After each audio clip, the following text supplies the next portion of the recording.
Maximize your listening experience when you download the latest Spotify.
Payback for the love I spent.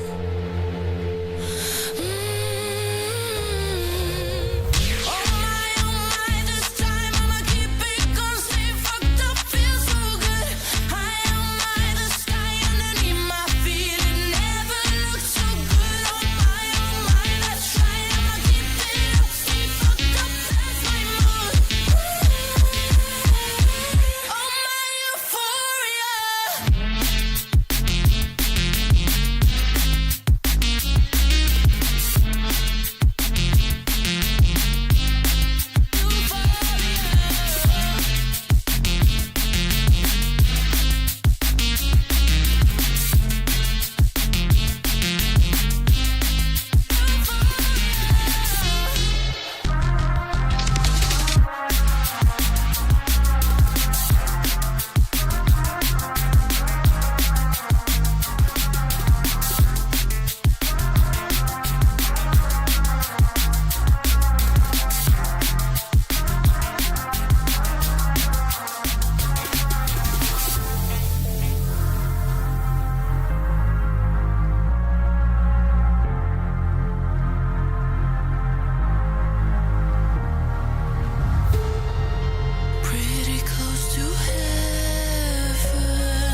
Hello, guys. Hello. How are you doing today? Hello, guys. What's up? Good morning, good afternoon, good evening, wherever you are in the world. I am MztrDale. Can you hear me? Hello, chat. Hello. What's up? What's good? What's good? Good morning. Hey, chat. Hello. I hope you're doing well. Yeah, we're just chatting. I've nothing else to do. Let's just hang out and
just up indicator again.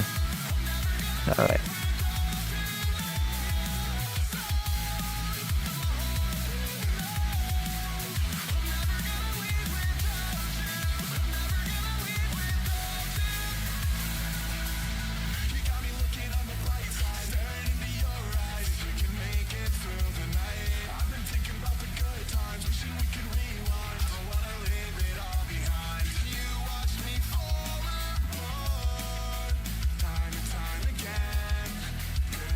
Okay.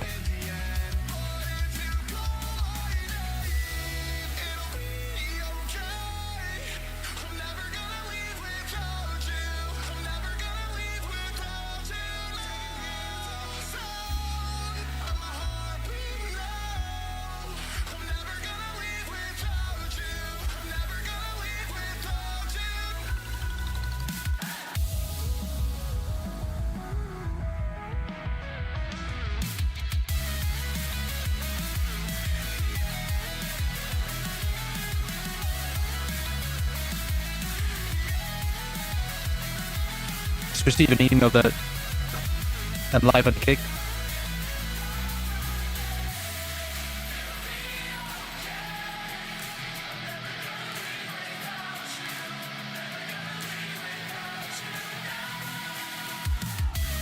Yes, by the way, guys, we are live on Kick, YouTube, and Twitch. So please, let's hang out. And we're just going to review some pickup videos. Let's take a breather from monitor from gaming, whatever agenda they may have. Let's just all calm down after the fight. All right, here we go.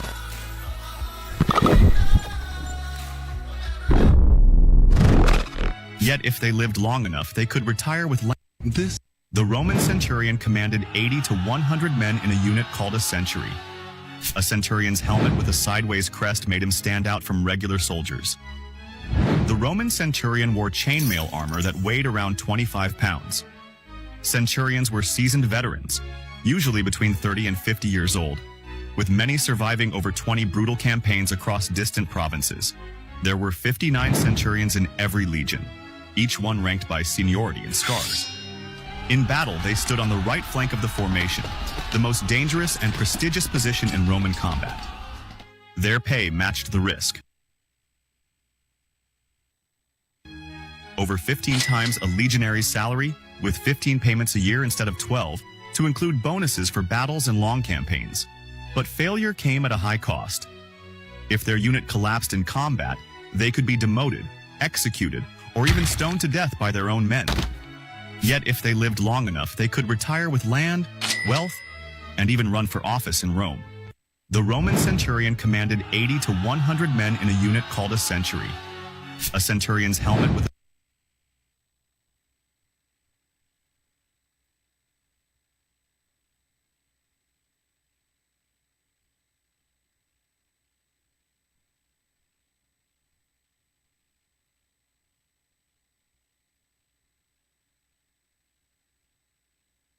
sideways. This is HM Cancri, a binary star system 16,000 light years from Earth. They're white dwarfs, small but incredibly dense. 1 teaspoon of white dwarf matter can weigh 5 tons. The stars are just 50,000 miles apart, 5 times closer than we are to the moon. They orbit at more than 1,000,000 miles an hour. We have 2 white dwarfs an infinitesimal distance apart, rotating around each other in 5.5 minutes. This is a world's record for an astronomical body in space. The forces are immense. Gravity rips superheated gas out of one star and slams it into the other. Scientists believe this orbit is so violent it warps the fabric of space itself. In the process, The Roman centurion. How do you split an atom? So here's how it works. You have nuclear material, which in most cases is uranium-235. So the 235 isotope of uranium has fewer neutrons than the normal naturally occurring isotope, which means it's unstable. And that instability means that when you hit it with a neutron, it will split into fragments. And that explosion into fragments at the atomic level produces an enormous amount of heat. How do you make sure that those neutrons hit those atoms? Essentially what you do is that you assemble uranium into a certain pattern with what's called a moderator. So a moderator scatters neutrons geometrically. So there's sort of a configuration of moderator, which in our case is graphite. We use pure graphite. It's essentially crystalline carbon and uranium. And if you configure it the right way, you can model it where if a uranium atom splits, it releases a neutron, and that neutron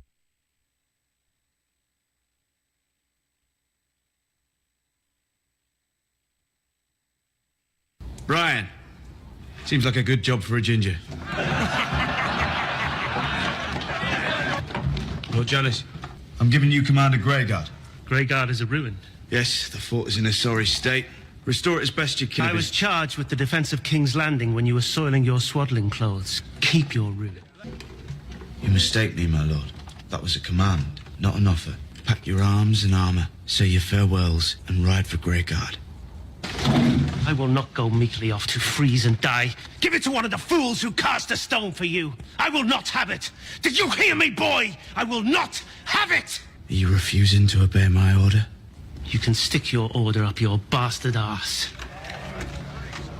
Take Lord Janice outside. Ollie, bring me my sword.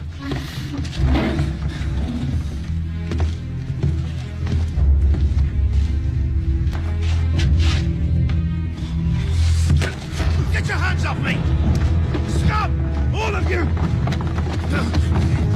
If the boy thinks he can frighten me, he's mistaken. Yes, very mistaken.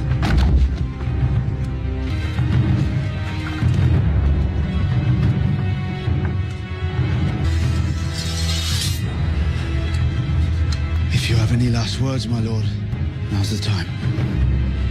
I was wrong. You're the Lord Commander. We all serve you. My lord, please, mercy! Mercy! I'm afraid. I've always been afraid.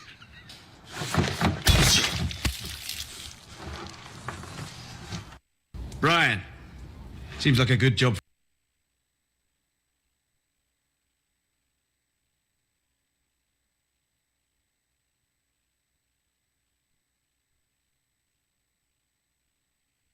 I got an idea, bro.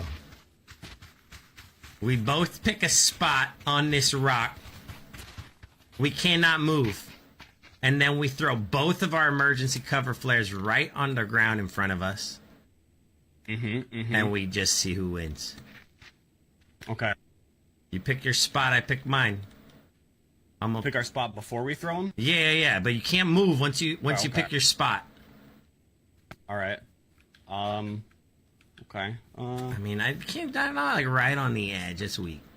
Somewhere like I'm thinking like maybe we just stand right next to each other, like face to face. I mean, we can do that. And then we just drop it in between our feet, and we just look at each other, and we see who wins, and we enjoy our last game of PUBG before we get reported for teaming, because there's no way the people we just killed don't think we're teaming right now. There's literally no way they don't think we're teaming, bro. We're not teaming. I tried to kill you. I just can't hit my shots. Yeah, I tried to kill you too, but I mean, you know, crossbow from the air, it's tough. It's tough. All right, you ready? I've tried to bait you by turning the engine. I saw that, bro. That was nasty. I see that back outside. You see me in the passenger seat. You're like, nope. Get right back inside. It works about 50% of the time. All right, you ready? Underhand throw right at our feet. Yep, Ready? yep, 3, 2, 1, go. All right, I'm looking at you. You look at me. I'm so winning this. If you don't know, I'm actually a pro at surviving flare drops. This is 100% my dub. Mine killed me more often than This is my dub. What the fuck? They dropped so far behind you. Wait, where are mine? Oh, shit! Oh, shit! I guess that answers that. I got an idea, bro. We both... Why wouldn't you want Germany to have cheap energy? Because it empowers Russia. And I believe in making our enemies weaker and our friends stronger. Has blowing up Nord Stream made Germany stronger? Not being dependent on Russia has made Germany stronger. Just you think Germany is stronger now than it was 4 years ago? I think not being dependent on Russia. Germany has all sorts of problems, and many of them are domestic to their own politics. Hold on, let me finish. I'm trying to... No, but what you're saying, it doesn't... Germany seems so much weaker now that its energy costs have spiked and the manufacturing sector is collapsing because of that. Let me finish. I'm focused on America's interest. I don't want Russia stronger because I believe Russia is our enemy. You and I disagree on that. We can talk about that. But I want our enemies weaker. I don't want to go to war with Russia, but I want our enemies weaker. I don't want Europe dependent on Russia. I don't want Putin rich with oil and gas revenues and able to invest in his military and pose a threat to America. So, the sanctions... Why wouldn't you want...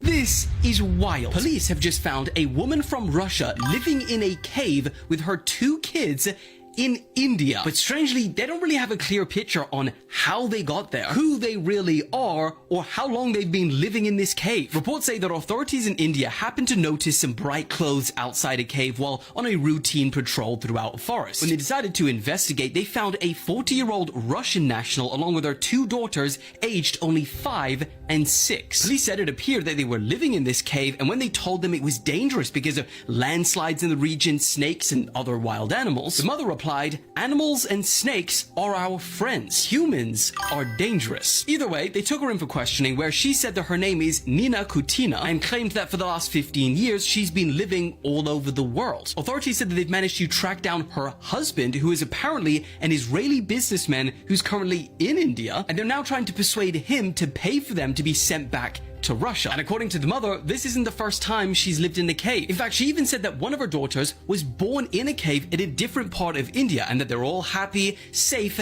and living healthy this way. And ironically, now that she's been taken out of a cave and put in a detention center waiting to be deported, she's complaining about how dirty it is and how there's not enough food. This is wild. Police have just found a woman from Russia living in a cave with her 2 kids in India. But strangely, they don't really have a clear picture on how they got there, who... In the TV show Rome, Julius Caesar gives the legionary Titus Pullo a bonus of 500 denarii. A denarius was a Roman silver coin, like this one here, and it's hard to put into words how much money this would have actually been worth to Titus Pullo at the time, but it was a lot.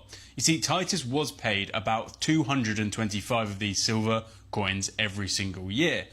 but about 25 to 50% of that would have been deducted from his salary in order to pay for things like his lodging, his food, and his equipment. So this bonus at face value is about 3 to 4 times his annual salary without taxes or any deductions. So this was a huge amount of money. Roman silver denarii from this time period weighed on average between 3.5 and 4 grams. If you times that by 500 and by the current value of silver, that's only about £1,700 or $2,300. So it's not that much, but silver in ancient Rome was worth way more than it is today. So let me try and put it in a different number. One of these silver denarii would have bought you about 16 pints of beer in Rome. A pint of beer is a really good way to measure inflation over time, I think. The average price of beer in the UK today apparently is only £5.17. So 500 of these denarii would have bought you about 8,000 pints in ancient Rome. You wouldn't have done that all in one go, hopefully, unless you're Titus Pillow. Now, if you times that by the average pint price, that's £41,000 or about $55,000. So that is an even greater sum than the value in raw silver alone. But it's really important to remember that the Roman economy was structured entirely differently to our economy. Titus Pillow and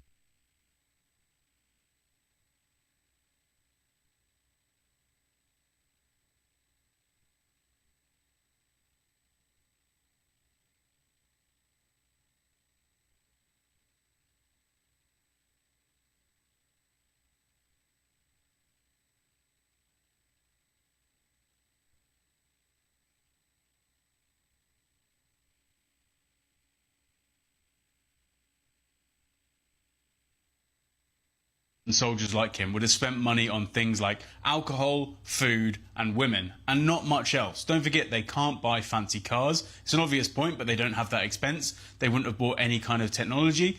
The only things they would have spent it on are those 3 things and maybe some bling, like some gold chains or some precious stones. Those are the only things that Roman soldiers could buy. So to a Roman soldier that could only spend this money on boozing and whoring, this was an absurd amount of money, and it would have made Titus Pillow an extremely rich legionary soldier, well above his pay grade. In the TV show Rome, Julius Caesar gives the legionary Titus. What happens when you try running Windows 11 on a computer originally designed to run Windows XP? Well, we're about to find out. This is my dusty HP XW4400 workstation, originally launched in 2006. Right now we're running none other than the best operating system of all time, Windows XP. Windows XP launched in 2001. You can't do anything on this computer. Now, despite this computer being ancient, we do actually have a 64-bit processor. Not DDR4, not even DDR3, but DDR2 RAM. At least the hard drive is SATA and not a ribbon cable. But we're not changing any of that out. So I hopped straight into creating the bootable USB with Rufus, made sure to remove all the TPM requirements, and even did this extra box that allowed old BIOSes. So let's go ahead and reboot. This is nostalgic, I'm not gonna lie. And yep, I'd say that's an old BIOS. But surprisingly, we can still boot from a flash drive. Dude, why is it so squished? Sat here for like 5 minutes, but we finally have some activity. And yeah, apart from the odd resolution, this looks pretty normal. Amazingly, it seems to be installing normally, so I guess we're just gonna let this load. Half an hour later, we're here. We actually made it to the desktop. Oh, look how quick this loads. We don't even have drivers. Like, supposedly you need a computer from around 2018 or so for 11. Okay guys, this was not easy at all, but we just got 2009 drivers working on Windows 11. Honestly, this is totally usable.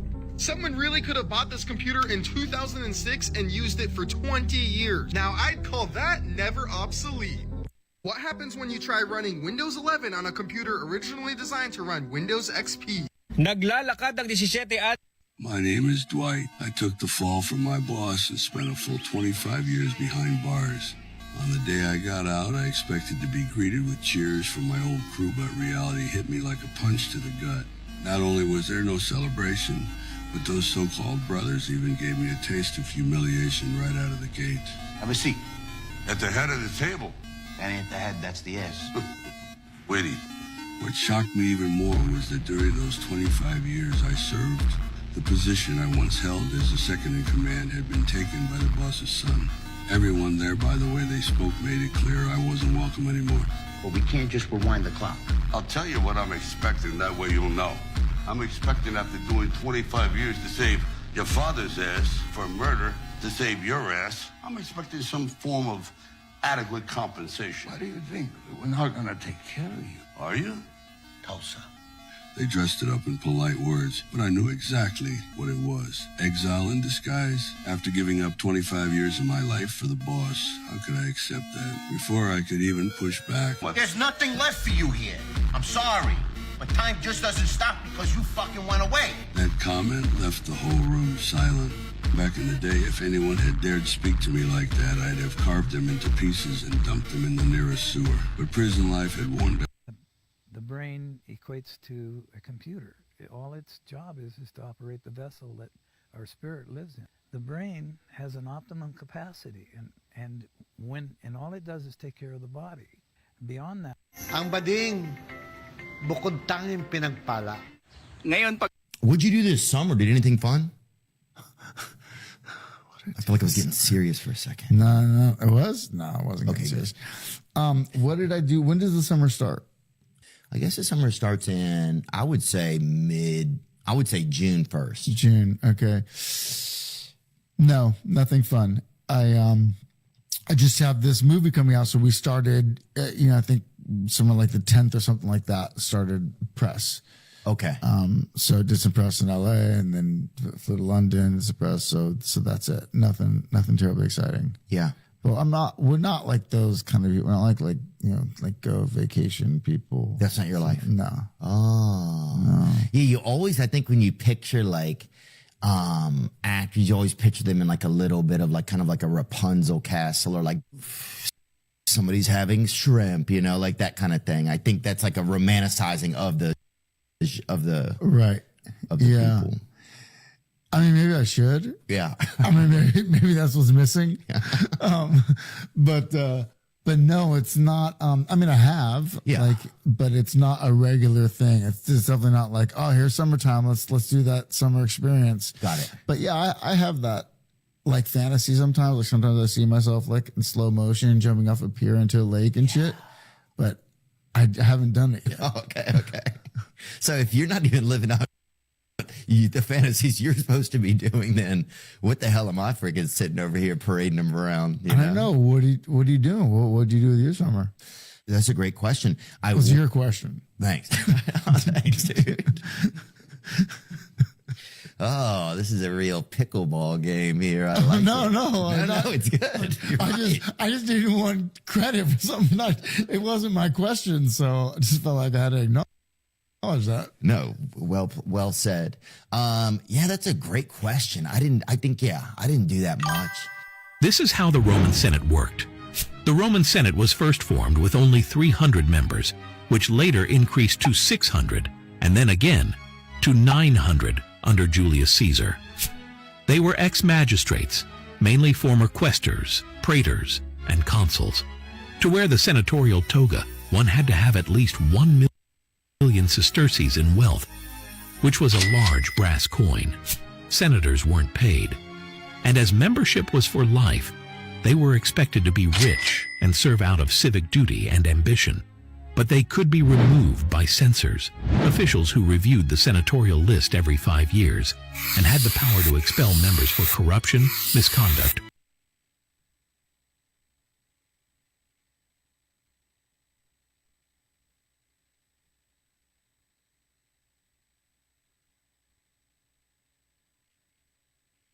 the senatorial list every 5 years and had the power to expel members for corruption, misconduct, or disgrace.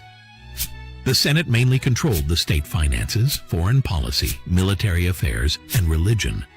Senators sat by rank. The most senior members sat in front. Junior senators sat in the back.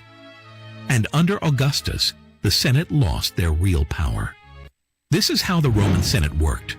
The Roman Senate was first formed with only 300 members, which later increased to 600, and then again to 900 under are already being messed with. Everything that you just rattled off is already in motion. It's already happening. It's part of why I make the claim that World War III is already happening. If China invades Taiwan, if China takes Taiwan administratively, judiciously, militarily, however they choose to go in there, because we keep thinking that they're going to like send warships in and weaken the battlefield with missiles or something. That's not how they took Hong Kong. They took Hong Kong administratively and then just moved in the police after saying we have legal right. That's exactly what they're doing in Taiwan. They even have a parliament in Taiwan that's majoritively pro-China.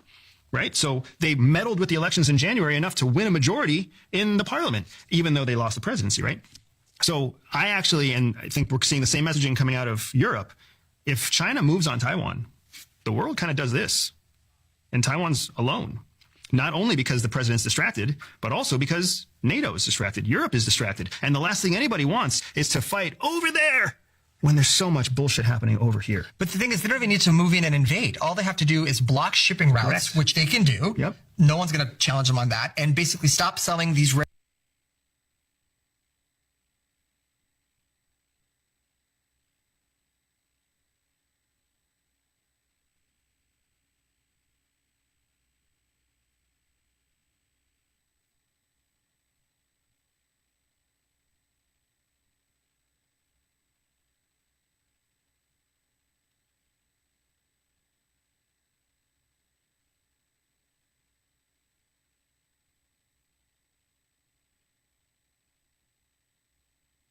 earth minerals to every country that wants them. What do we do then? Russia's not selling us what it has. Russia can choose to do the same thing. But that's not going to turn into a kinetic war.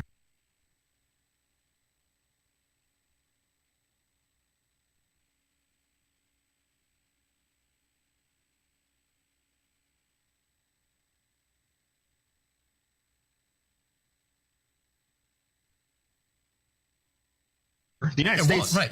Exactly. It'll turn into more of what we're already seeing: more tariffs and more threats and more trade and more of the same stuff that we're already seeing, which is a big part of why I think we're already in the middle. That is, I agree. That is the war we're in right now. It just doesn't look like the wars of the past. Mm-hmm. I think it was Biden that said or suggested that if I completely agree with everything that Dan just said. However, something very important for all of us to be humbled by is the fact that the Great Pyramids of Giza were allegedly created by the Old Kingdom.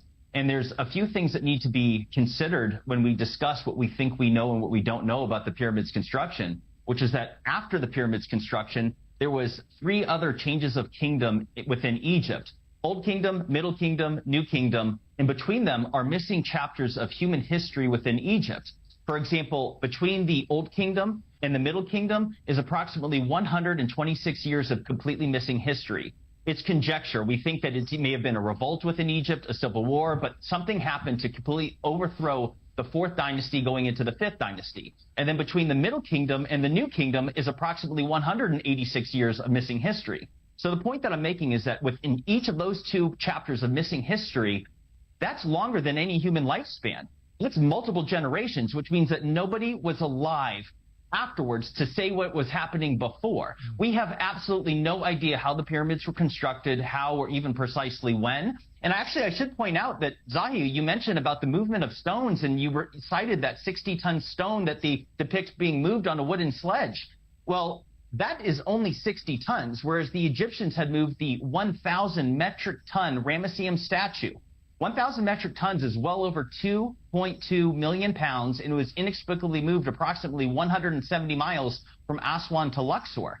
That is 17 times heavier than that statue that you repeatedly cite.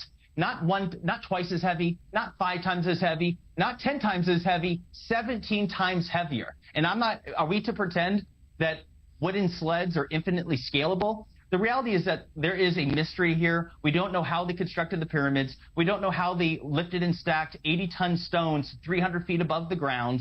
And again, I just would like your clarification. Are you saying that there has been no exploration into any of those hidden voids yet above the Grand Gallery? Can you tell me in good faith that you're certain that nobody within the Egypt Ministry of Antiquities has explored that yet?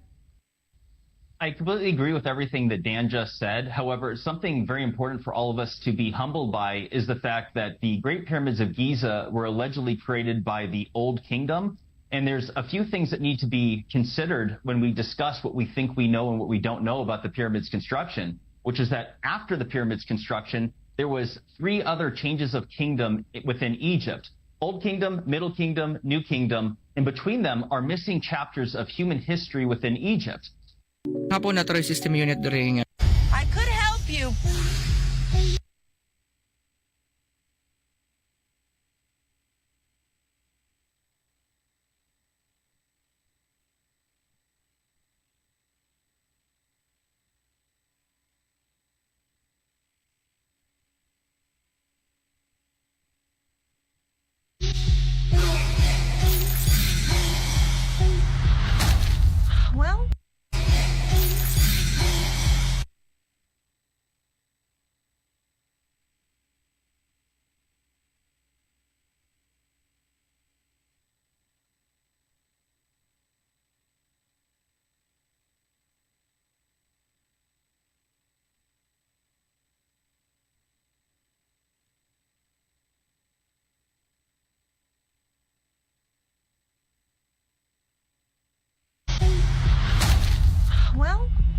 Good luck with your journey.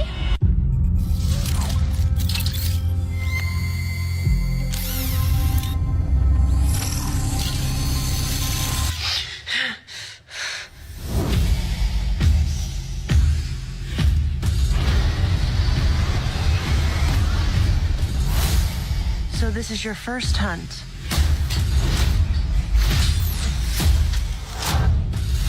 And you've come to...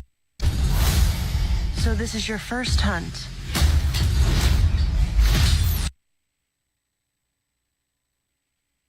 And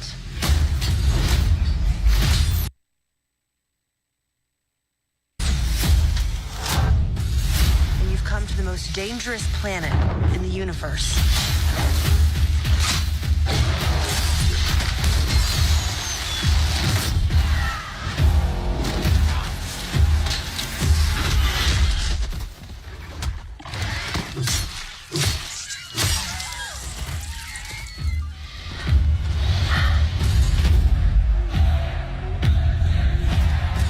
After a creature that can't be killed. The definitive apex predator.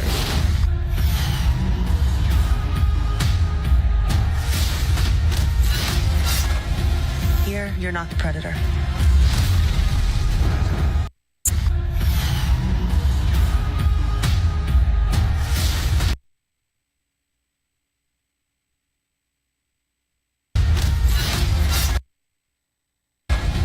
Here, you're not the predator.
You're not the predator.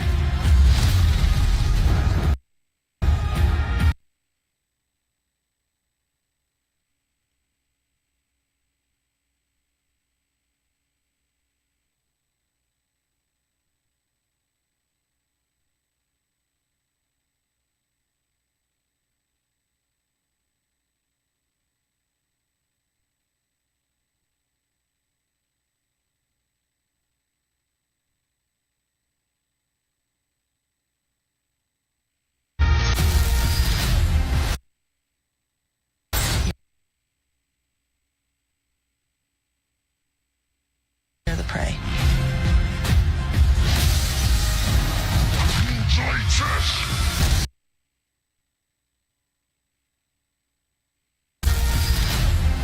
You're the prey.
We might not be alone in this hunt.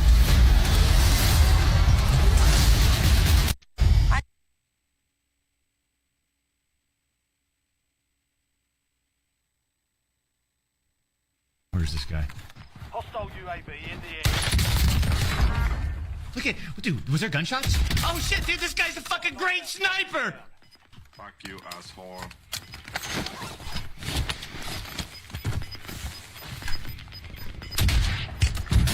One more time.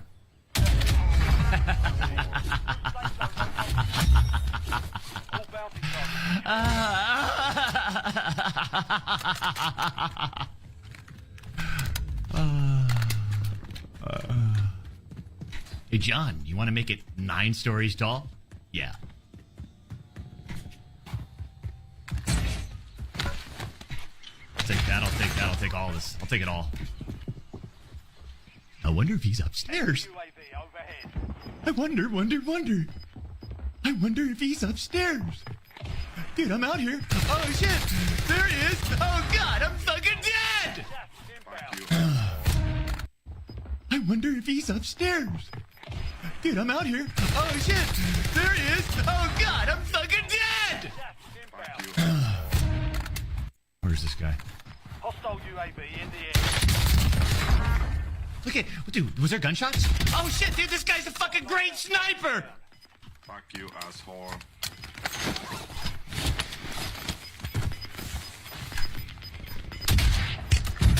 One more time.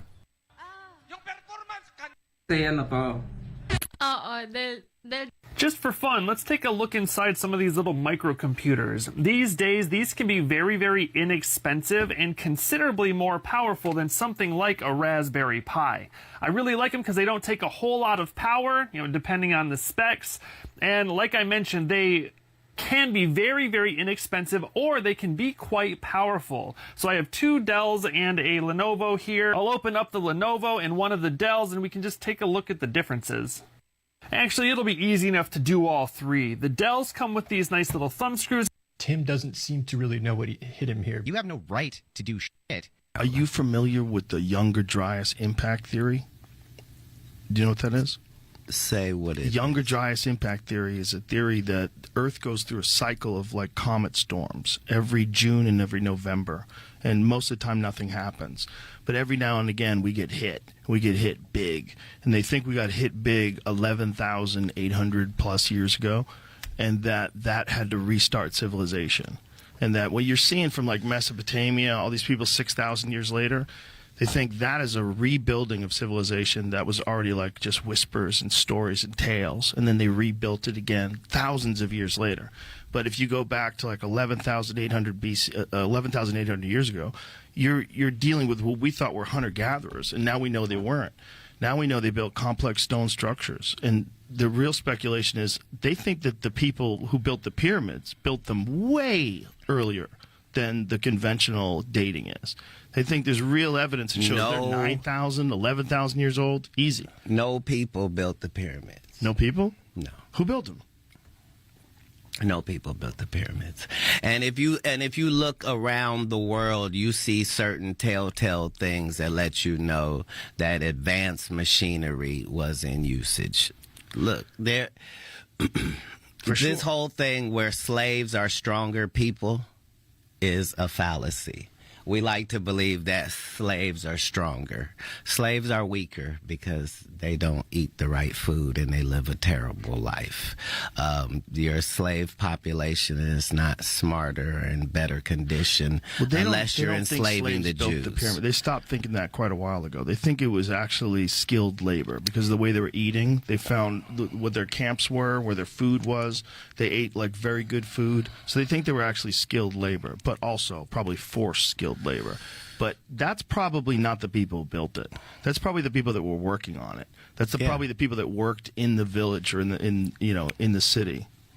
How many companies have done renovations on the White House? None of them have done enough renovation that they can claim it's their White House. So, yes, thousands of years worth of people were there. But that doesn't have anything to do with the building of it. Who do you think built it? Well, understand, we know enough now to understand that this was a complex. This was not... right. We've been led to believe that this is how much they worshipped their dead bodies. Right. but the evidence doesn't show any of that. No, it like, doesn't. Like when you see inside, when they have those intricate carvings and paintings and stuff in gold and stuff, you have to remember this is in a windowless room, folks. There's no candle soot. There's no this. It's clearly a power plant and built specifically for that location on this planet. For what do you think it was powered usage.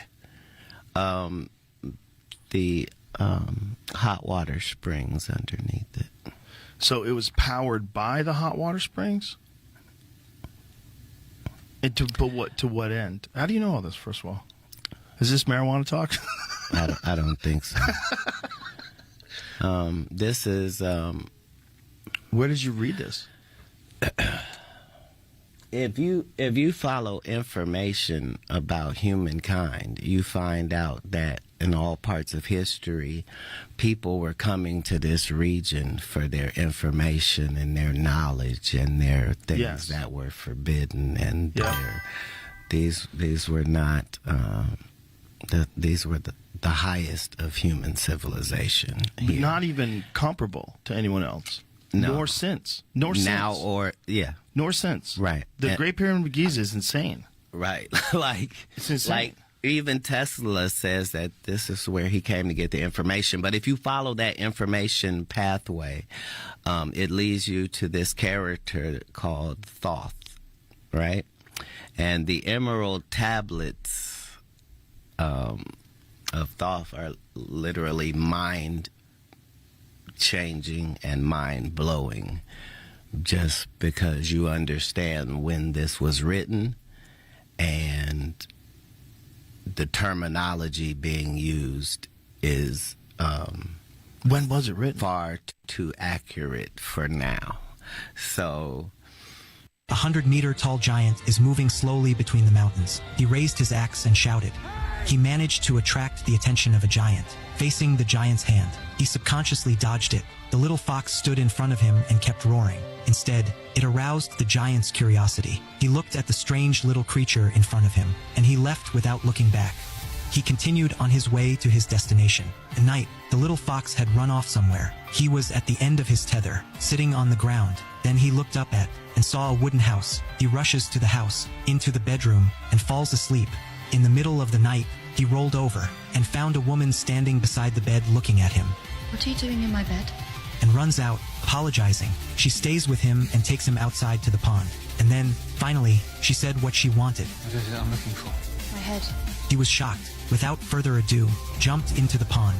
He pulled a skull out of the water. He climbed up to the shore. When he returned to the cabin again, he found the body lying there. He put the skull and the body together. She was put to rest. After a few twists and turns, he finally arrived at his destination. Suddenly, the little fox beside him spoke up to stop him. I know what I face. But his mind was made up. As the sun rose, the Green Knight came back to life in time. He lifted his axe from the ground and walked slowly down the steps. Just as the axe was about to fall, he flinched. When death came, he could not face it. He briefly prepared himself. The Green Knight raised his axe again, but he flinched. When the Green Knight raised his axe a third time, he turned and fled from the Green Chapel. Then he ran through the night back to the capital. They all thought he'd done it. He was crowned king. A 100-meter tall giant is moving. In September 1956, Tommy Fitzpatrick drunk.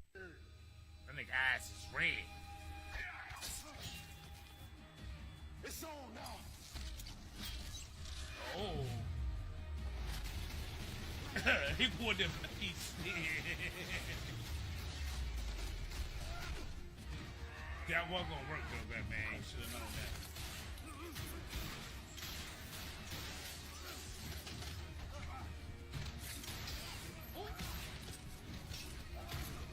That's fall. And he's still shooting this nigga. Like, their bullets is not working, bro. My suit's ready for burning. It's in a straw. Get it? Let's see how well it does against Amazonian steel. Amazonian steel, okay? Okay. Come on, Bat. Show me something. Cause I'm always rooting for you, nigga. Let's go.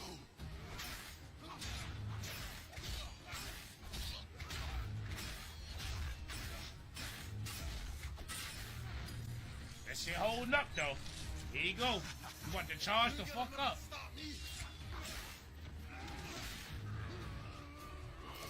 Yeah, it's definitely still weak. Definitely still weak. Oh, he put a bump. That's some smart Batman shit right there. But all you doing is just amping his suit though, Batman. Nah. I just say ain't no way that's how it end, dog. Ain't no way that's how it end, gang.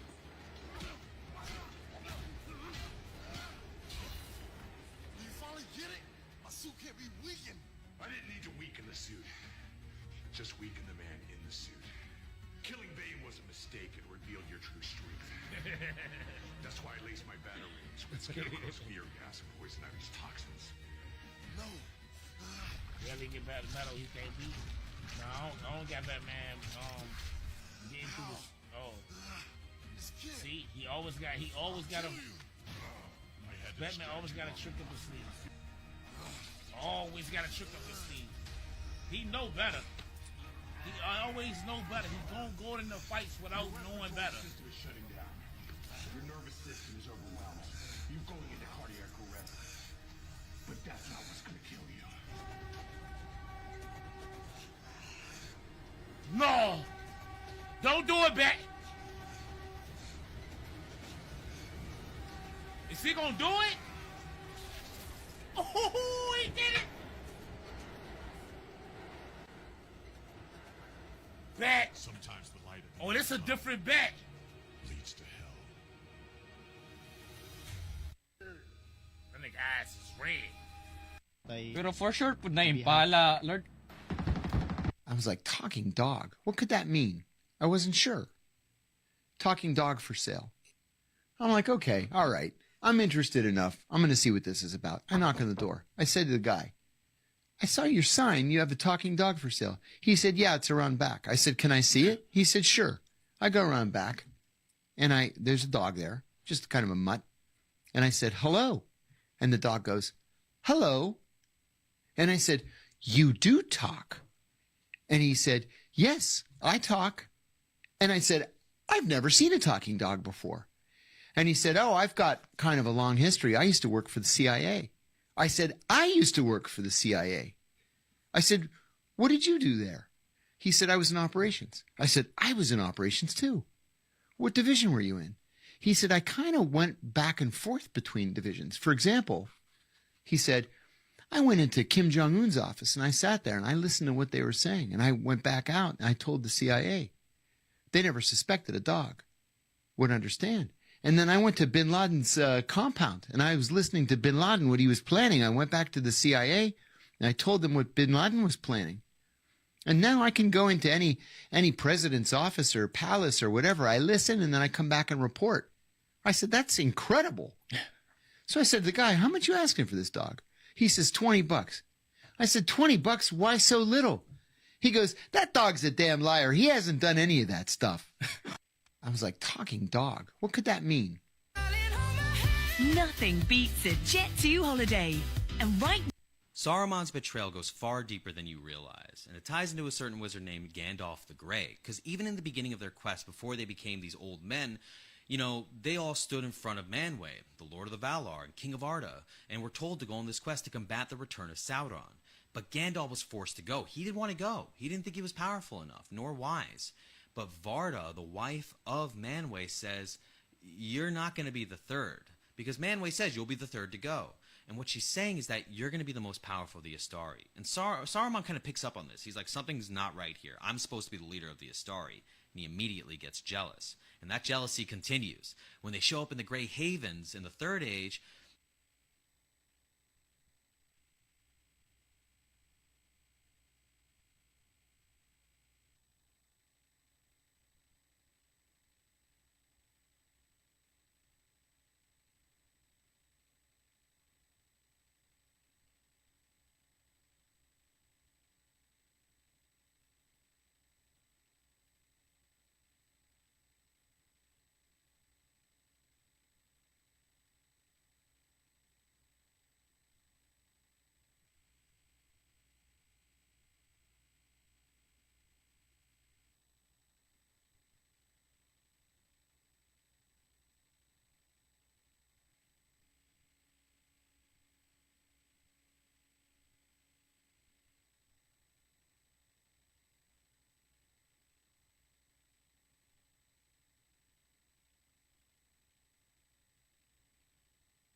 Círdan gives Gandalf the Ring of Fire, one of the elven rings named Nadia that was meant to kindle hope and courage in the free peoples of Middle-earth. But not to Saruman. And Saruman once again is like, dude, what the hell? And it gets worse.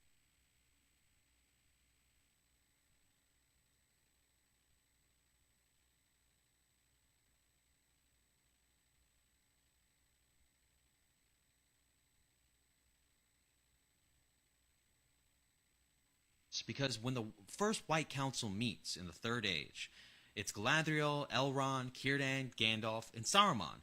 And, Saruman wants to be the leader of it. But Galadriel votes for Gandalf, and Gandalf denies it. He's like, that's not my purpose. I'm meant to go among the people. I'm the Great Pilgrim, pretty much. But Saruman, even though he does become the leader, becomes wholly jealous of him. And another thing starts happening. He starts looking for the One Ring, and the other members of the council have no idea. It almost even stops him from trying to go and attack Sauron in Dol Guldur. He sees no reason in it. But he does relent finally, because it would make his search easier, because he knows that Sauron is also searching for the ring. And there's two times that, they go after Dol Guldur. The first time's during The Hobbit, and they drive out the Necromancer, and they realize it's Sauron. They're like, oh crap. He goes back to Mordor. And then 10 years later, they go back, and the Nazgul are there now, and Khamul's there. Whatever. But he's still searching for the ring. But one thing bothers him more than anything. Why is Gandalf going to the Shire? And Gandalf lies to him. He's like, I go there just to chill and relax, and I like the pipe weed, and he blows a couple rings and then grasps them with his hand. And Saruman, kind of being paranoid, thinks Gandalf knows that he's going for the ring. Not the case at all. Gandalf has no idea. But Gandalf also has been suspicious of Bilbo for some time, and he doesn't want to share that information. He knows he has a magic ring, and he knows there's some ill intent on it, because it took him a long time to get the actual story of how he got the ring from Gollum. And during the Council of Elrond, Bilbo even tells Gloin, he's like, I'm sorry if this is not the tale I told you. But Saruman, there's a lot of weird stuff going on with him. He's studying ringcraft, he goes to Minas Tirith and learns about the Palantiri, and he knows there's a stone in Orthanc and asks to have the tower from the Steward Baron. And he ends up getting it, and he ends up being corrupted by Sauron and becoming his power-lusting vassal. But it all started with his jealousy of Gandalf. Saruman's betrayal goes far deep.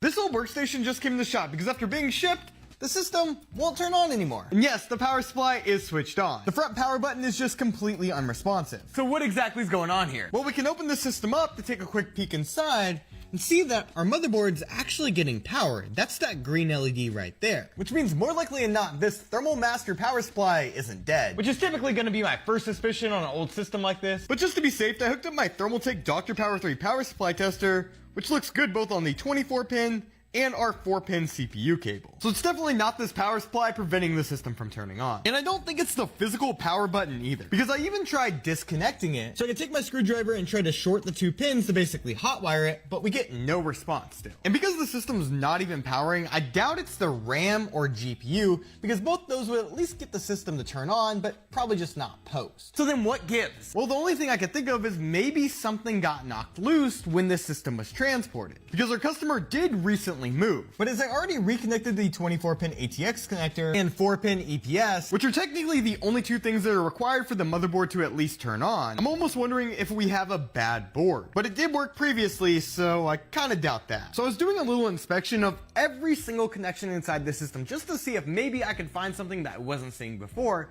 and I think I figured it out.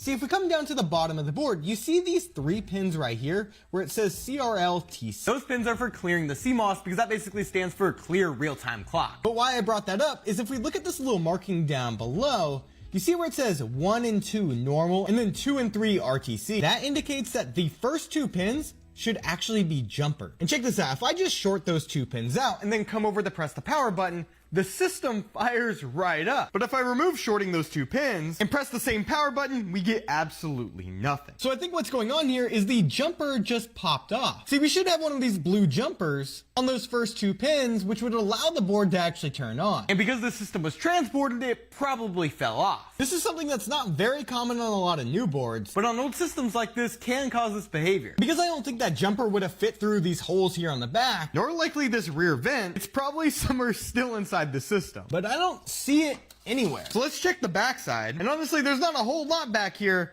but I did see some blue right there. That's gotta be it. So I went ahead and got some tweezers, and that's it. This little guy prevented the entire system from turning on. So let's put it back on pins 1 and 2. And now when we go to press the power button, the system actually fires up. It's crazy to think one of the smallest things inside of your PC could cause that big of an issue. So even though the system's back to working, it's not ready to go because this thing's disgusting. So let's take the system out back and blow it out.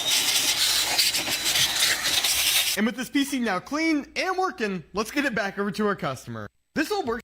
When you were in 21 Jump Street back in the day, you were so funny. Here you are as the character Eric Molson. What do you remember about making that movie? That movie was lightning in a bottle. I mean, the writing was so great, and they created this character for me that was really ahead of its time, where he's like the coolest kid in school, but he's also like a Greenpeace activist. And so I remember there was this sequence at my character's house, this party sequence, and the directors, they came up to me and they were like, hey, we think it would be funny if your character was the type of guy who kind of busted out an acoustic guitar at his own party and kind of forced everyone to circle around to listen to him sing.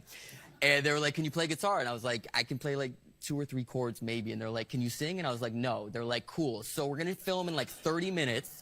If you could come up with something, that would be great. Come up with a song? Yes. So what we came up with, or what I came up with was Mother Earth is dying. And when it rains, means that beautiful bitch is crying. Reduce, reuse, You guys, you know. When you were in 21 Jump Street, with a song? Yes. So what we came up with, or what I came up with, was Mother Earth is dying, and when it rains, means that beautiful bitch is crying. Reduce, reuse, recycle. You guys, you know. When you were in 21 Jump Street back in the day. When humanity first achieved faster-than-light travel, they discovered the truth about the world. The journey, which took only 3 minutes, nearly brought about the extinction of the entire human race. Jack, the pilot, was the first person in history to reach Mars using faster-than-light technology and establish a communication link between Mars and Earth. After completing the mission, Jack attempted to activate the technology again to return to Earth. However, for some unknown reason, the Lightspeed engine suddenly stopped working during operation. Just as the Earth control room was preparing for a system diagnosis, the faster-than-light engine unexpectedly restarted on its own. In an instant, the spacecraft completely vanished from the universe. The vessel went out of control, traveling to an alternate dimension at a speed surpassing the limit of light. At this terrifying velocity, the spacecraft's materials were insufficient to withstand the force, and pilot Jack's body also underwent distortion. After a flash, the spacecraft arrived at an unknown location in the depths of the universe where humans had never set foot before. A massive, glowing, ring-shaped object was parked there, continuously attracting the spacecraft towards it. Fortunately, pilot Jack's body did not sustain any damage during the journey beyond the light speed limit. Meanwhile, back in the Earth control room, technicians were attempting every possible method to locate the vanished spacecraft, but found no clues. At the same moment, 2 spaceships flew out from the ring. This might have been humanity's first encounter with an advanced civilization. The more unknown it was, the more frightening it felt. With a sense of impending doom, Jack took a final look at a photo of his wife and children. Even a man has moments of vulnerability when facing the end of his life. By this time, the alien civilization's spacecraft had already arrived on both sides. After a flash of blue light, Jack's body turned into a phantom and disappeared. Nearly a day had passed since Jack's spacecraft went missing, and the technicians could not find any solution. Just when everyone had lost hope, the system suddenly detected an unidentified object approaching the space station at a distance of 2.5 units. It was as if a space-time rift had opened up. The advanced civilization's spacecraft, traversing countless light years, was rapidly heading towards Earth. Amidst his wife's grief, a sound suddenly came from the yard. Hearing the noise, their son ran out eagerly. The advanced civilization, using technology beyond human comprehension, had printed the man's body out of thin air. After the spacecraft departed, Jack instantly regained consciousness. The long-separated family embraced each other emotionally. What is truly terrifying to contemplate is whether Earth is a laboratory for advanced civilizations, and whether we are merely insects within it. As technology continues to develop today, we increasingly question if the world is real. If we are virtual, then what is the truth? Eto guys, panor. It needs to be more of a collaboration. Because of this, the galaxy in 2023 is now over 33 billion light-years away. But its light, from 13 billion light-years away, has only just reached us. But how could we possibly measure this distance? The answer lies within the color of the galaxy. All of the light we see is just a small fraction of the light that actually exists. Every form of light can be thought of as a wave, and the length of that wave can be smaller or longer. This is what determines the colors that we see. But our eyes are very limited, and so there is much more light bouncing around us that we simply can't see. So when we discover a galaxy that has changed color, something must have happened to it. Just like the moving car, the light from this galaxy is being changed or redshifted. But there are two kinds of redshift, Doppler redshift and cosmological redshift. Because of this, the galaxy in 2023... You know you don't need those glasses indoors, right? I'm sorry, are you talking to me? So you're a blind lawyer who can fight. You know, Murdoch, I bet Judge Cooper would be interested to hear that you're interfering with a police investigation. Oh, I think you mean a shakedown. Well, that doesn't exactly seem ethical. I bet he'd throw you right off the case. Well, at least I won't go to jail. Witness tampering is a serious offense. Now, maybe you get lucky and the DA only slaps you with a misdemeanor. But I doubt it. I'll see you in court, officer. Officer Powell, good morning. Officer Powell, just want to make sure I'm clear on something. You testified that before my client arrived at the station, the place was a ghost town. Yeah. So I just want to make sure we're saying the same thing here. By alone, you mean just the two of you, no one else? That's right. There's no passenger waiting for a train? No. Okay, so you're alone, which means there certainly wasn't a confidential informant you were roughing up. Objection. You better have a good faith basis for this, Mr. Murdoch. I do, Your Honor. Tight leash, if you get my meaning. Officer Powell, let's try this. You ever met a man named Nicky Torres? I never heard of him.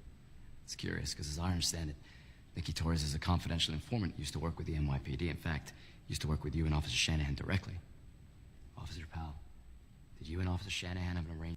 It was the kind of ship that gave people chills. 2 crews had taken it out. None of them came back. But the ship didn't even have a scratch. No one could explain why. A ship that returned without a crew, people said it was cursed. No one wanted to fly it. They called it Lucky 13. The number at the start, 13. The last digit, also 13. Add them up, still 13. And in our world, 13's just bad luck. But rookies don't get to choose. That's the rule. And I was a rookie pilot. So they gave me Lucky 13. First mission. I was already in the cockpit, and I got the lead spot in the formation. Everyone knows, front of the line, first to fall. I tried not to think. Just kept my eyes forward, watched everything. 2 soldiers behind me kept complaining. Said this wasn't a ship. Said it was a flying coffin. I heard them, but I didn't turn around. The flight went smooth. 3 ships in, no issues. We made it to the drop zone. But the second the doors opened, the enemy hit us. We walked right into an ambush. 1 ship got taken out instantly. Everyone called for a retreat. But 1 pilot tried to ditch us and run. He took off and got blown to pieces. I told the others, get on my ship, now.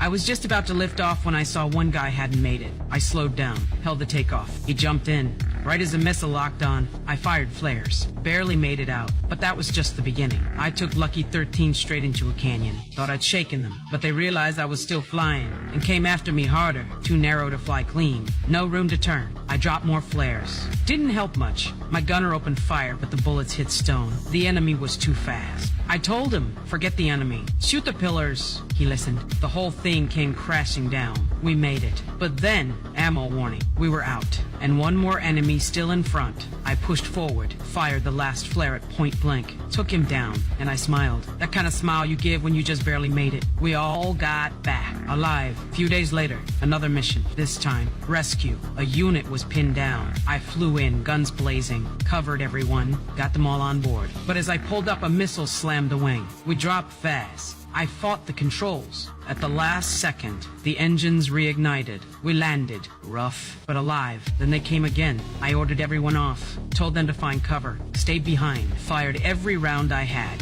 held them off. Once we were empty, I went to blow the ship, but my belt got stuck. I couldn't move. Then want men to be dependent on... What is the smallest... Every once in a while, there'd be somebody in transit. Mostly Egyptian Islamic Jihad, because Cairo was only a 1-hour flight from Athens. And so these guys would leave Cairo, arrive in Athens, usually just stay in the transit lounge and then fly out to wherever it is they were going to go. So we would get a warning from, somebody, whether it was a foreign government or, NSA or whomever, that so-and-so was going to arrive in Athens. And we would either go out there or we would ask the Greeks to go out to the airport and just, get eyes on the guy until he got on the next plane. Yeah. But while you were in Athens, like you had some dangerous things happen as well. Yeah. Like you were almost killed. Like, Yeah, I like was almost killed. how did that go down? Wow, it was toward the end of my stay in Athens, my assignment, and 90% of my time was spent working against 17 November. We were very provocative against 17 November. We were actively running ops against them, and then they would shoot a rocket at the German ambassador or do whatever it is they were going to do, and because Athens was so dangerous at the time, we actually spent more money on security in Athens than any other embassy in the world. Wow. Yeah. It was rated critical threat for counterterrorism. That's how dangerous it was. That's so wild to We hear. spent more in Athens than we spent in Beirut. Yeah, that's how bad it was. So we also all drove armored cars, and I was heavily armed the whole time I was there. I had a 38 on my ankle, a 9mm on my waist, 3 extra magazines in a tearaway fanny pack, and I had a knife in my back pocket. But God forbid it came to that, I was going to go down with a fight. Were you good with a knife? Not really. No. I would usually cut myself. It's one of those things. So I had to make the gun work. Yeah. So I was driving an armored BMW 540. It was brand spanking new, and it was the very first 540 in Greece. We couldn't even insure it. We had to insure it through a company in Germany because the Greeks couldn't compare it to anything to insure it. And I had a new neighbor move in. Our backyards touched each other diagonally, right? So he was behind my house and over one. And he was the new British Defense Attaché, Brigadier General Stephen Saunders. And Stephen was a great guy. Life of the party. Everybody loved the guy. And we were at a dinner party one night, and he was making fun of me, but in a friendly way, a joking way. And he was saying, "You Americans, every once in a while there'd be somebody in transit, mostly Egyptian Islamic Jihad, because Cairo was only a 1-hour flight from Athens. And so these guys would leave Cairo, arrive in Athens." Oh, we got company. We got company. A lot of people here, boys.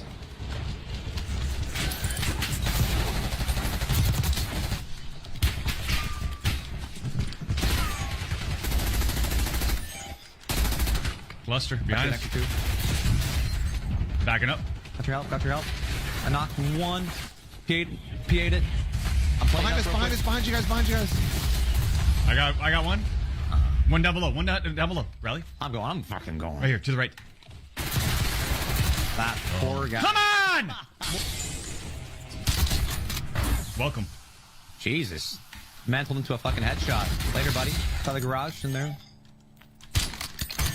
Hit him once. Knock him. I can't miss right now. I mean, my God.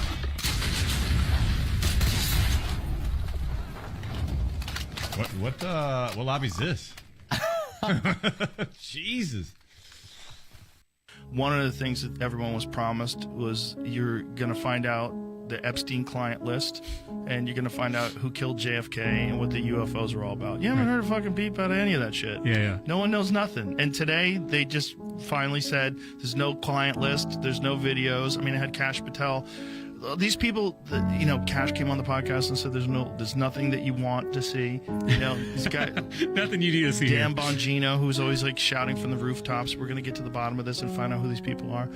Everyone's saying, no, Epstein killed himself. No, nothing to see here. And it's like, okay, well, that's why people are cynical. You had all this hope for change, and then you realize, the same people that are pulling the strings are still pulling the strings. Well, and it doesn't help when there are videos of the president, hanging around with and everybody with else, including Nobel Prize winning scientists. Yes. And then they compromise them. I mean, I think this is it's a time-honored tactic of control.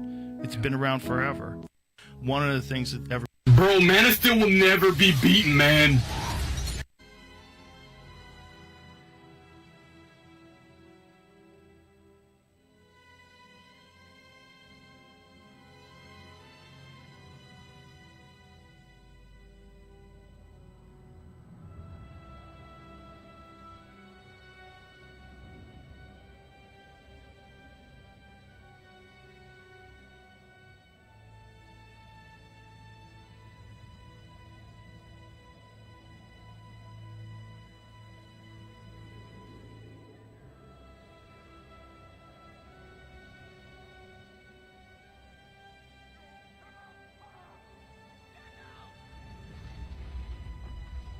When you go into the bent pyramid, when you climb up through the 55-foot chamber that's in the middle of the bent pyramid that's causing it to be unstable because there's such a big cavity inside the bent pyramid that all that pressure's coming down on it. When you go down in there and look at it and what Bob Breyer saw, and there are photos of it, there are dozens and dozens of cedar wooden beams that are built into the chamber, built into the rocks. They were built at the exact same time. Like, as the rocks were being placed, these cedars were being put in there. And these are cedars of Lebanon. It's strong enough that it can cause the ceiling of this pyramid to not fall in. They go and date those trees. They date back about 4,500 years into ancient Lebanon. So what it looks like is that while they were building it, they knew this ceiling was going to fall in. So Senefru sends an expedition out because he knew of these giant trees that were super strong that could kind of bend a little bit that are out in Lebanon. He sends an expedition out there. And so they took these cedars of Lebanon and they built them into the ceiling of the inner chambers of the bent pyramid to keep it from collapsing in. All architects agree that have seen it. These are built at the same time. What are you doing in Tulsa? Let me ask you the same question. I was sent here. Yeah. New York. Pete Infernizzi. Once upon a time. Right. I'm curious, when Pete and his kid, when he sent you here, he didn't mention that Tulsa belongs to me? No, he actually didn't say anything about that, and I think belongs would be the correct way to put it, Bill. Why's that? Because Tulsa belongs to me. You should learn some fucking history.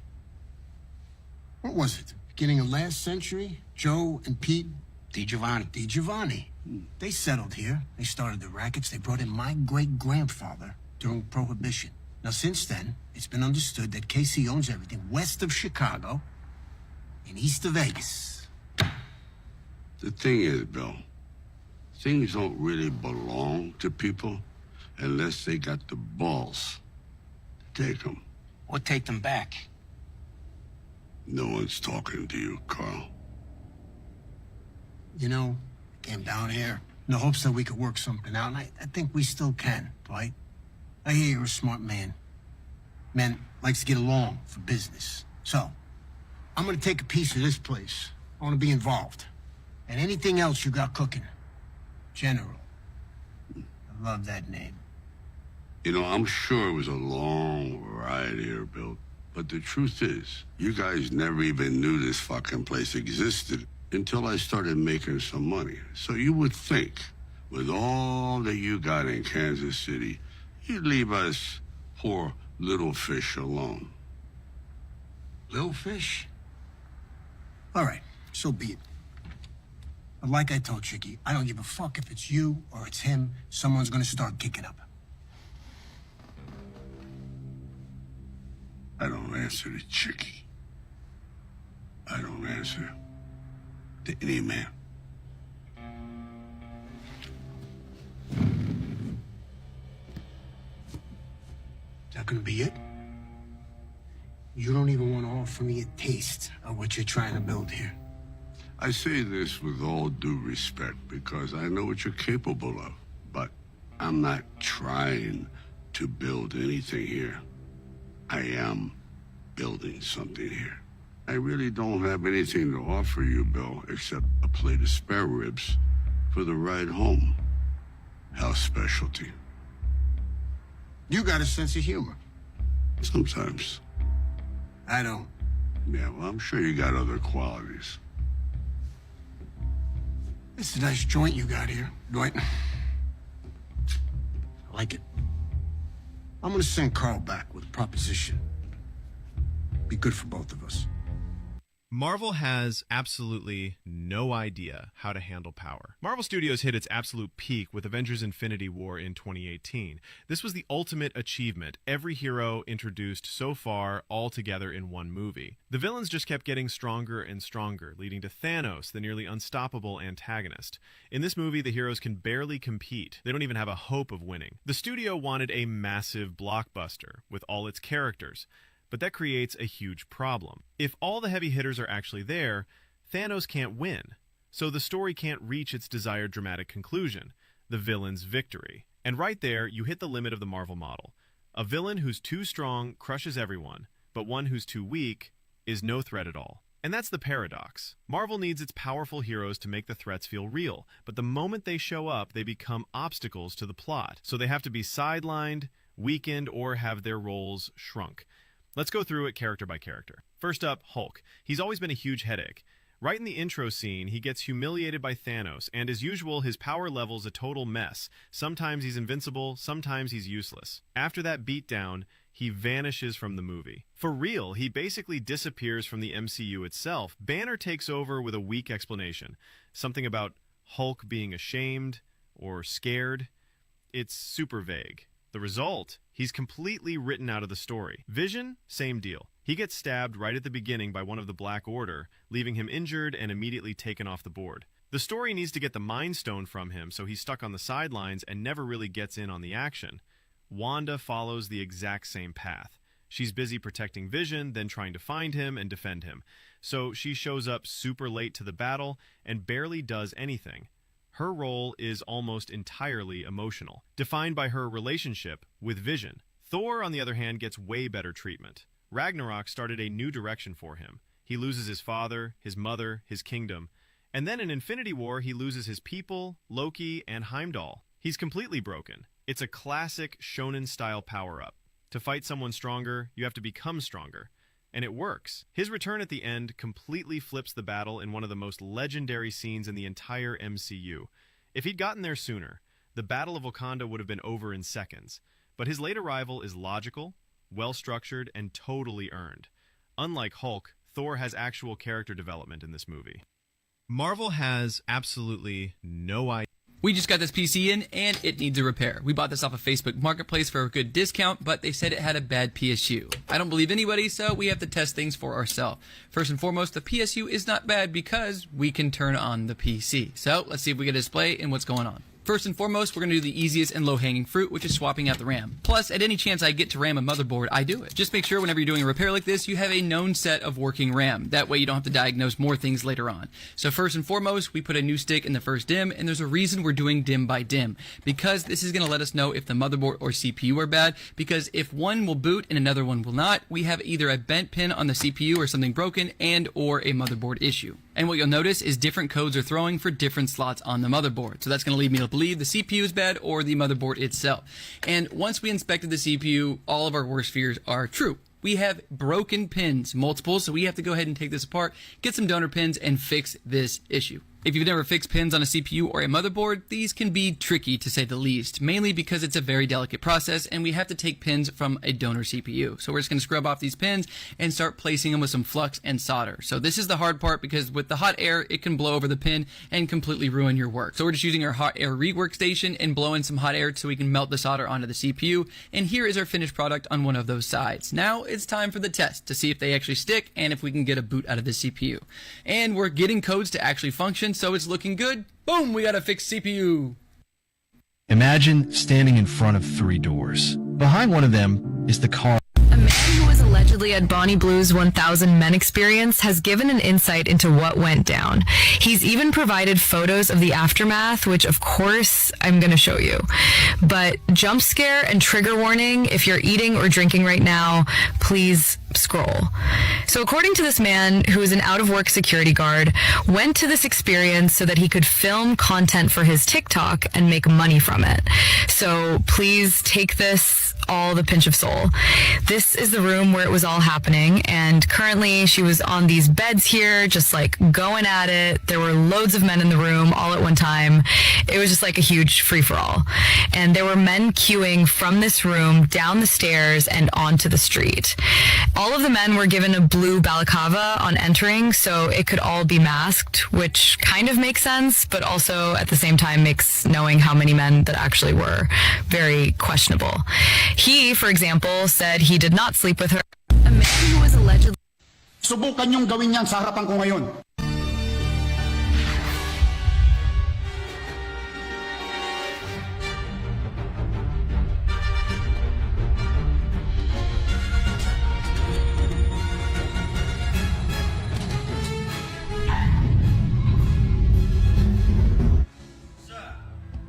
The resistance cruise is preparing to jump to light speed.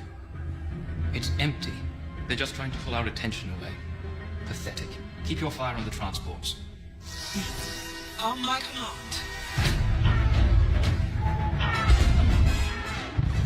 She's running away. No, she isn't.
I can't do anything right. I can't do it. I literally went to the store. I had to go to 4 stores for the decorations today.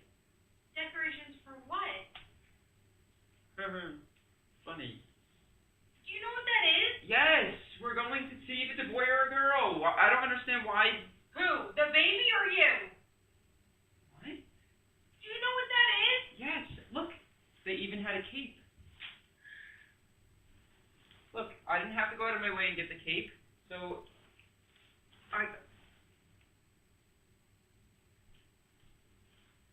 What? Do you have something to tell me? Yeah, that I'm gonna be the best uncle in the world. The story of the ancient sea people is history's most well-documented.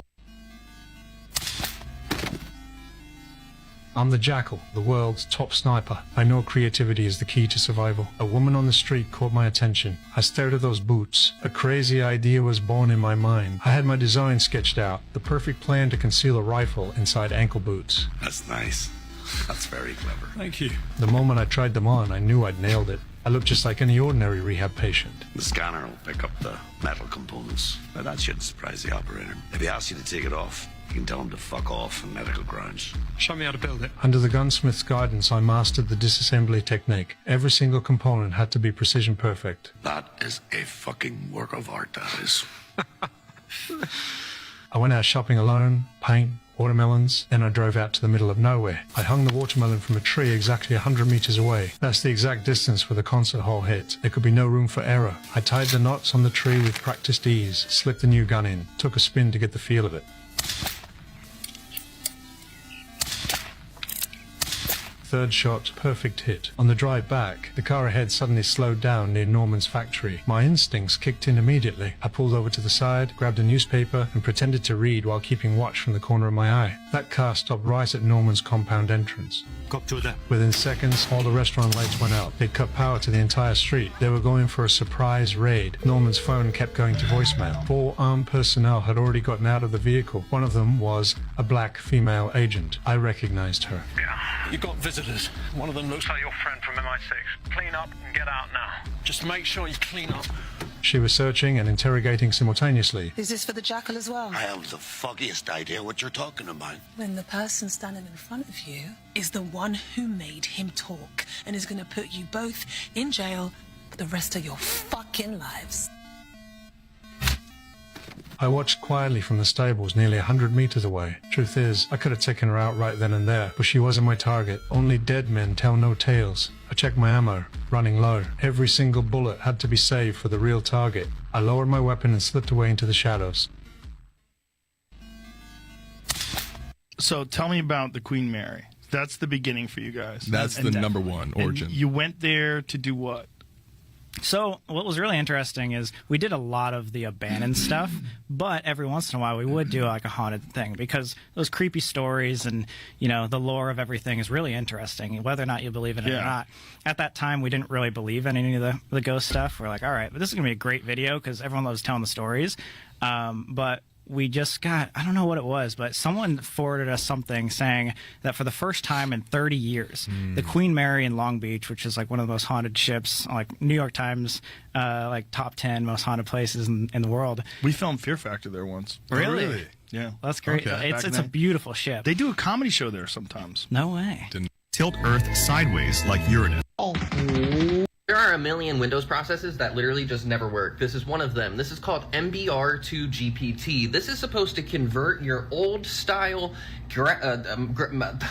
hard drive layout into the new hard drive layout so that you can now boot via UEFI, which is a secure boot for the newer versions of Windows.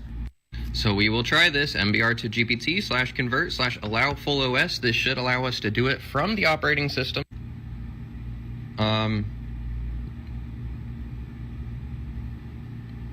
No way that this works.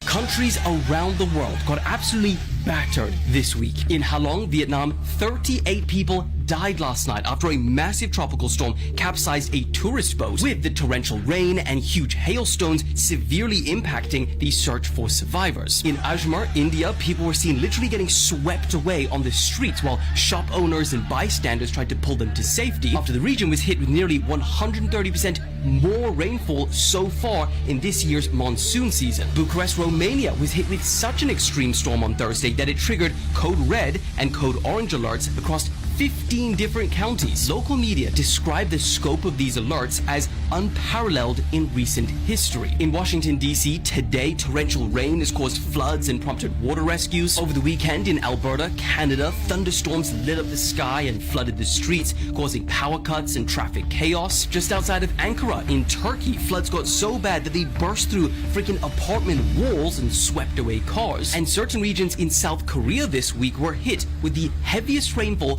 per hour in more than 120 years. At least a dozen people have died, thousands have been evacuated, landslides have destroyed villages, and thousands have become homeless after their houses were destroyed. All of that in less than a week. And I've probably missed a bunch. It's not normal, but it's the new normal. Countries around the world. In Pakistan, I don't know if I told you this last time I was here, but I was very, very good about surveillance. I actually became a surveillance detection instructor at the CIA after Pakistan. And when I first arrived in Pakistan, a colleague picked me up at the airport and he said, oh, we put you in the Marriott. And I said, the Marriott? Are you out of your minds? If they're going to blow up one place, what's it going to be? It's going to be the Marriott. I said, I'm not staying in the Marriott. So I stayed there the first night, and then they moved me into this little 16-room guest house owned by a Pakistani family. 6 weeks later, they blew up the Marriott and killed 156 people.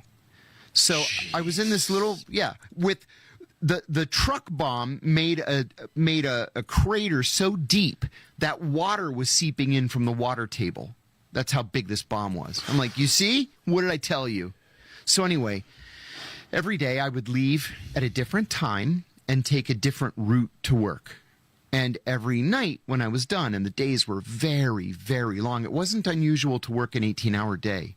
I would leave and take a different route back to the guest house so as not to set a pattern. As soon as you set a pattern, that's when they kill you. Because they know that at 6:05, he's going to cross right through this intersection, and that's when we fire the grenade at him. Right? That's how people get killed. Right. So I left one day, and I noticed a guy on a motorcycle with a red helmet trying really hard to stay in my blind spot. Now, the only reason I even noticed him at first was because he had a helmet. And I had never seen anybody with a motorcycle helmet in Pakistan. I don't even know where you would buy a motorcycle helmet in Pakistan, right? But I noticed him, and it was red. And I thought, okay, noted. So I got to this neighborhood called the Diplomatic Quarter where most of the embassies were, and he broke off. So I wrote myself a note when I got to my desk. I left that night. I worked 14, 15 hours, whatever it was. It was dark. It was dark when I arrived, and it was dark when I left. And as soon as I pulled out of the DQ, the diplomatic quarter, there he is again. I don't know how to respond to that. Oh, I'm sorry. Oh, your watch. Sorry. Yeah. As soon as I pulled out of the diplomatic quarter, there he was again. And I thought, oh, that's not good. Right? There's a definition of surveillance. It's multiple sightings at time and distance. In Pakistan, I don't know if I told you this last time I was here, but I was very, very good about surveillance. I actually became a surveillance detection instructor at the CIA after Pakistan. And when I first arrived in Pakistan, a colleague picked me up at the airport and he said, oh, we put you in the Marriott. And I said, the Marriott? Are you out of your mind? Foundation is the story of a brilliant mathematician who predicts the fall of the galactic empire and uses his calculations to pave a safe path forward for human civilization. Dune is the story of a homeschooled kid who takes space drugs for the first time and accidentally unleashes a holy war upon the universe. These two stories couldn't sound more different. However, as I grew older, returning to these books time and time again, I realized they were oddly connected. Each series proposes the best way forward into the future, but those paths are at odds with each other. Even the villain of one book is the hero of the other. Dune is actually the opposite of Foundation. Wait, what are you talking about? Foundation is the story of a brilliant mathematician.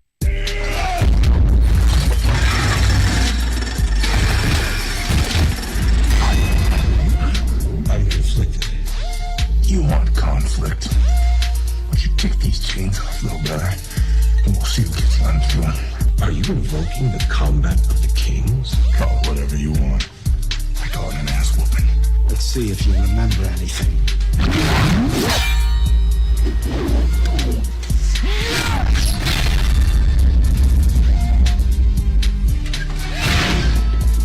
People of Atlantis, hear me. My brother has come from the surface to challenge me for the throne. Let us settle his claim in the ancient way. By bloodshed do the gods make known their will.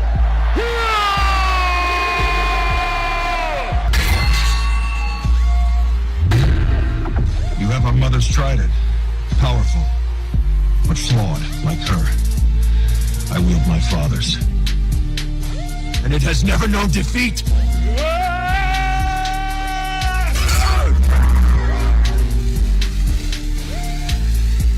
Atlantis has always had a king.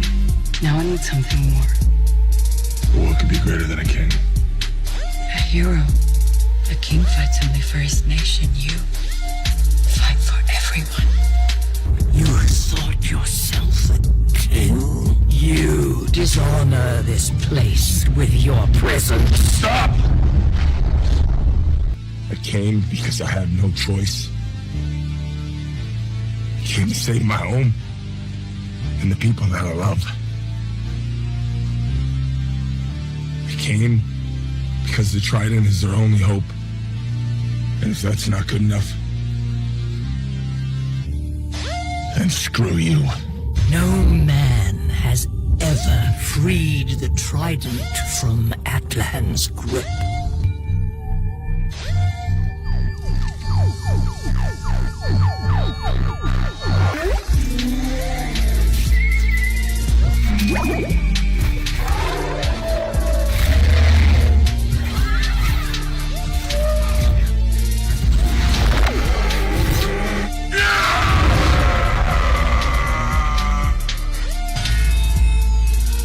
One true king.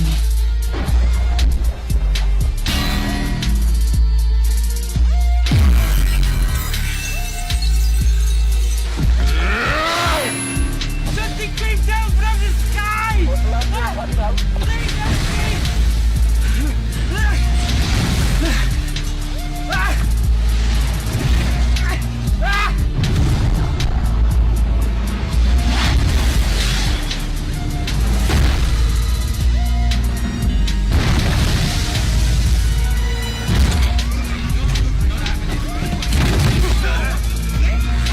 Whiskey. One for Ahab there. From the sky. I heard a cannon. The ocean's rage. And they came. from the sky. Diana, come on!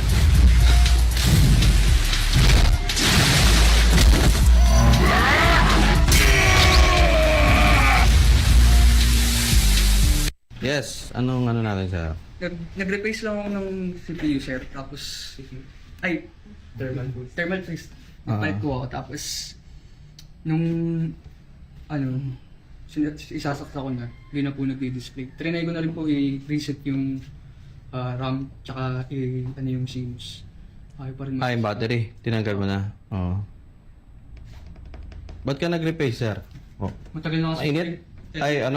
Ano na? Overheat na, sir. Nag-overheat na? Opo. Ano mo? Ryzen? Ryzen 5 3400G lang po.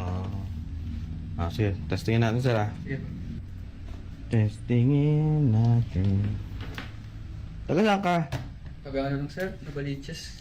It's sa Alfred.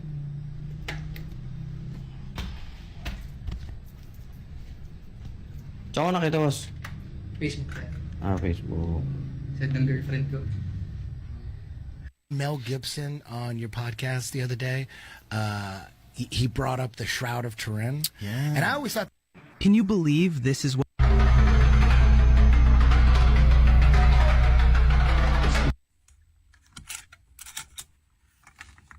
Oh my goodness. You see that every single day of your career. You are surrounded by the smartest, the most accomplished, the best educated, at least all in their own minds, people. It becomes comical after a while. Yeah, you actually don't see that so much in analysis. It's in operations where everybody wants to be James Bond. And in some cases, they actually achieve that. You know, there is always a handful of senior officers that all the rest of us wanted to be like, people who had many recruitments, people who had multiple chief of station assignments. That's what everybody was aspiring to. And you get it by what they used to call, not jokingly, shameless self-promotion. Yeah. Now, were you that way? Is that why they picked you? Was it languages? Why did they pick you? Were you a sociopathic narcissist? In retrospect, I probably had those sociopathic tendencies, but they picked me. I actually spent the first half of my career in analysis. So they picked me because I had Arabic language and because I was very serious about academia. I was very serious about analysis and study, and I was fascinated by Arab culture and Arab history. I read Arab poetry. I studied Islam under one of the most important Islamic scholars in the Western world. I was just fascinated with that culture, and I wanted to live there and really get to understand people. And so I went to the Directorate of Intelligence, the analytic branch, and succeeded, not necessarily because I was so great, but because I was really lucky. Just as I got to a point where I felt like I knew what I was doing, Iraq invaded Kuwait on August the 2nd, 1990. I was the only Iraq leadership analyst. And I remember walking in that morning and saying to my boss, big day ahead of us today. And he said, don't take your jacket off. We're going to the Oval Office. I was 25 years old. And I walk in and it's the president, the vice president, the national security advisor, the CIA director, my boss, and me. And we all sit down. The president looks around and he says, well, now what do we do? And then everybody turned and looked at me. And I remember thinking to myself, my friends from high school would never believe it in a million years if I told them what I was doing right now. So I got lucky there. You were more than just lucky. Look, you received 10 Exceptional Performance Award, the Sustained Superior Performance Award, the Counterterrorism Service Medal, the State Department's Meritorious Honor Award, among others. What kind of things did you do to earn those kind of accolades? I found myself very often in situations where you have to think quickly, where bullets are flying, where people's lives are at risk. And there were a couple of very difficult recruitments that I made. You know, in retrospect, part of that was because I was young and foolish. And, you know, when you're young, you think you're going to live forever and you're untouchable. And so I would take risks that today, as a 60-year-old man, I'm appalled that I made a decision to take some of these risks. Give me an example. I remember going into the heavily communist, anarchist neighborhood of Athens, Greece, to pitch a bona fide terrorist. And I was the only member of the team not wearing a bulletproof vest. And my boss asked me, why in the world did you not put your vest on? I said, because it shows underneath our shirts, and I don't want to freak the guy out. I said, I genuinely want to recruit this guy. I don't want him to run away and to be afraid, or to see that we're wearing vests and pull out a gun and take a shot. I'm willing to give it a chance. Besides, I had a gun on my waist in a fanny pack. I had another gun on my ankle in an ankle holster. I thought, well, you know, if I'm going to go down, I'm going to go down shooting, but I'm going to give this recruitment an actual chance. And I recruited him. This was a group that the CIA had never infiltrated before. But I took it slowly. I did the research and found success. Right. And that's a chance you wouldn't take today. No, it's not a chance I would take today. I kick myself. Well, you have 5 children now, right? So I have 5 children, right? And I think they would be quite upset with me. Yeah, you look at it a little differently when you have kids. They reward you for that kind of thing, but you say that when you go into the CIA, there is no class on morality. They don't sit down and go over ethics with you. They look for results, not how you get them. That's exactly right. And that was something that bothered me for a very long time, although I never had to really do anything about it until the immediate aftermath of the 9/11 attacks. That's when things changed, not just for me, but it changed for the agency, and it changed in a big and permanent way. Oh, my. Joy Dawis. Everybody is talking about CBS's decision to end The Late Show with Stephen Colbert, and many people are now threatening to boycott the network.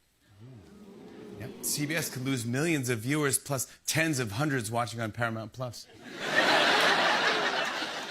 Stephen has done years of incredibly smart and hilarious television, and he's won 10 Emmys.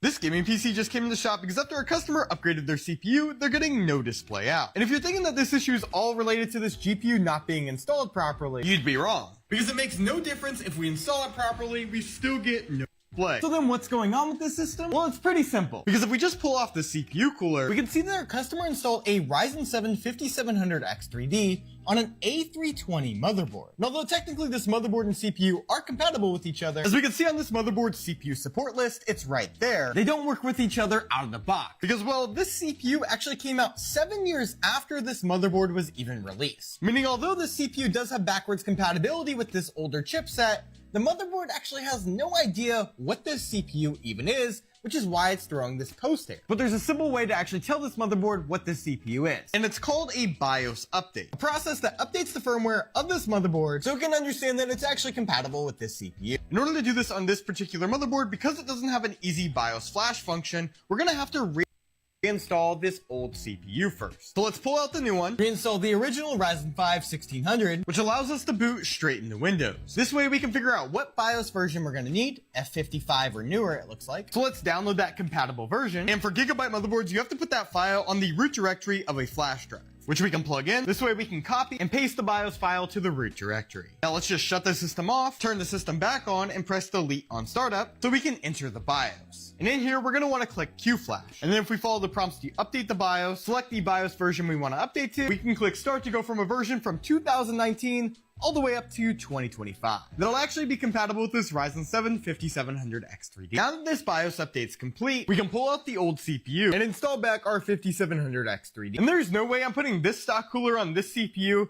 That's just gonna overheat instantly. So instead, I installed my favorite cooler, the Arctic Freezer 36, which let me tell you, fits like a glove. And thanks to this new cooler and this BIOS update, when we go to turn the system on, the system actually posts and loads straight up into Windows with no problems. So next time you're thinking about upgrading your CPU, make sure you check if you need a BIOS update first before doing so to The jackal looked at the young man in front of him holding up Karachi, you got in a taxi and you asked the taxi driver to take you to the Grand Mosque to thank God for your safe arrival. There is no Grand Mosque in Karachi. So Donald Trump and his team had a problem. Can I ask you a question, Stephen? Go ahead. Would you take a 3-year career break? Would you be able to do that? Would I be able to take a 3-year? Emotionally, mentally? So I would be, it's possible, but would that be my choice? No.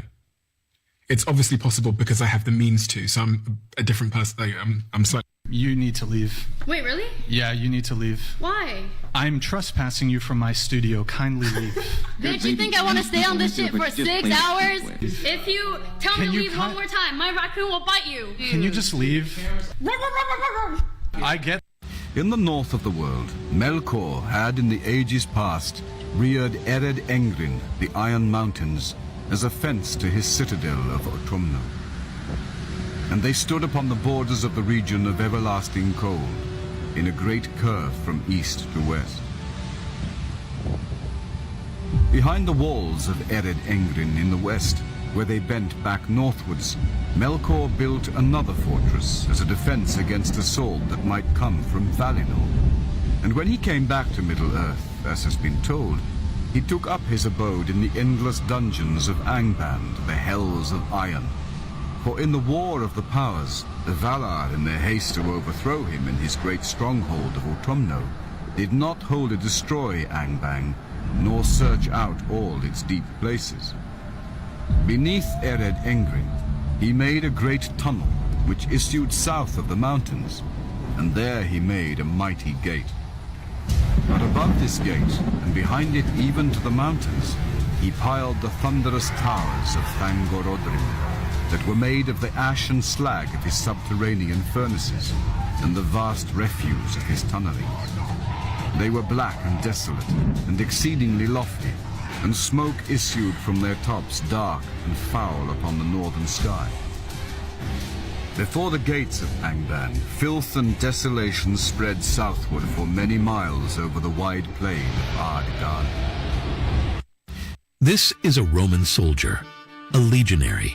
His helmet, called a galea, was made of iron. It protected his cheeks, his neck, and sometimes even had a crest to show rank. His armor? That's lorica segmentata, strips of iron layered for flexibility and strength. It could take a beating and keep him moving. Underneath, a simple wool tunic, usually red, and a heavy belt called a cingulum. Not just for holding weapons, but a badge of his status. This is the gladius, short, sharp, and deadly in close combat. They didn't slash. They stabbed, fast, lethal. His shield, the scutum, was like a wall, curved, wide, and built for formation fighting. Together, legionaries became an unstoppable force. A Roman legion had 5,000 men and was divided into 10 cohorts. Each cohort had 6 centuries, where 1 century equaled 80 men, was led by a centurion. Tandaan nyo to kapag naka-encounter kayo ng mga ganitong grammar items. You getting it? You would think for $2,000 a week, you'd get out and open the door. Seriously? You want me to do that shit? No, but it would have been nice if you offered. So, where to, boss? I need a credit card. Like a legal one or a fugazi? No, legal. We need to fill out an application and shit and show some income. Can't really do that, can I? I mean, well, you can get a debit card. It's just as good. How's that work? You go to the bank and you fill out some paperwork and deposit some cash and they give you a card. Well, there's the answer to your question. So what question? Where to, boss? Let's go see Bodie so I can get some cash. Oh, yeah. Okay, and current address? Mayo Hotel. Do you have a permanent residence? Same place. And where's that located? You're on? West 5th, 115 West 5th. Okay, I'll just need to see some ID. I can't accept this. It's expired. Look, I don't want to borrow your car. You asked for ID. I know, it's just, it expired in 1998. This is why people break the law, because they make everything legitimate. This is why people break the law, because they make everything legitimate so friggin' complicated. Well, it ain't all that complicated. We just get you a new license. You're such a good citizen. Can I ask you a question? Sure. Why'd you go to jail? I didn't go to jail. I went to prison. Jail's like a 5-star resort. They put you in before they send you to prison. So what you do? I tore the tongue out of this guy.